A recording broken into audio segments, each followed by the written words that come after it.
speaking of Donald Trump, an old video of him is coming back to haunt him. It's from 2016 when he was running against Hillary Clinton, and his belief was that she would be indicted. Now, of course, she wasn't, but he wanted her to be, and he was saying in preparation for that you can't have a president who's under felony indictment. That would be a disaster. That would be a constitutional crisis. Now he's the one under felony indictment. Take a look at this. There's virtually no doubt that FBI Director Comey and the great special agents of the FBI will be able to collect more than enough evidence to garner indictments against Hillary Clinton and her inner circle, despite her efforts to disparage them and to discredit them. If she were to win this election, it would create an unprecedented constitutional crisis. In that situation, we could very well have a sitting president under felony indictment and ultimately a criminal trial. There's virtually no doubt. Which, at that time, he thought just could not happen. And you know what? Similar to the past clips of him saying that people should be held accountable for mishandling classified documents and information, I agree with past Trump there, shockingly.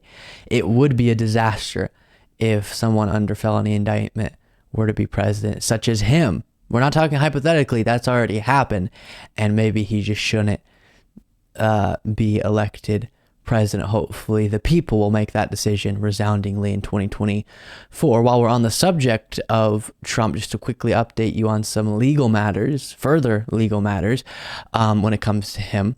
Another former staffer has flipped on him. This is in regard to the federal investigation into his attempts to subvert the will of the people, overthrow our democratic process, install himself president.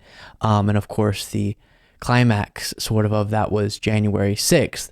And another staffer has flipped. Take a look at this being reported by CNN. Key news. So, Caitlin, what have you learned? Yeah, my colleague Zach Cohen and I have now learned that Michael Roman, who is not a household name, but he was a campaign official on the Trump 2020 campaign, is now cooperating with prosecutors from Jack Smith's team.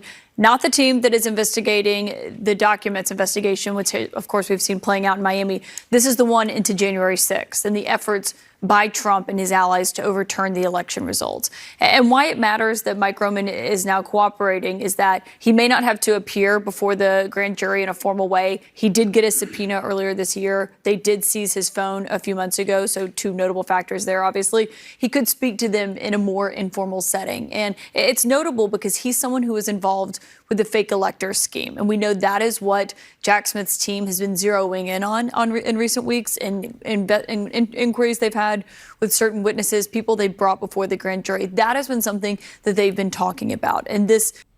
Right. So crucial that all the necessary information is gathered by Jack Smith on that front, because we can't have, as I've said so many times, someone who was the sitting president trying to use that office to overthrow a democratic election be able to get through the other side of all of that without being held accountable. He must be. And she referred to the fake elector scheme, which this Mike Roman was a part of.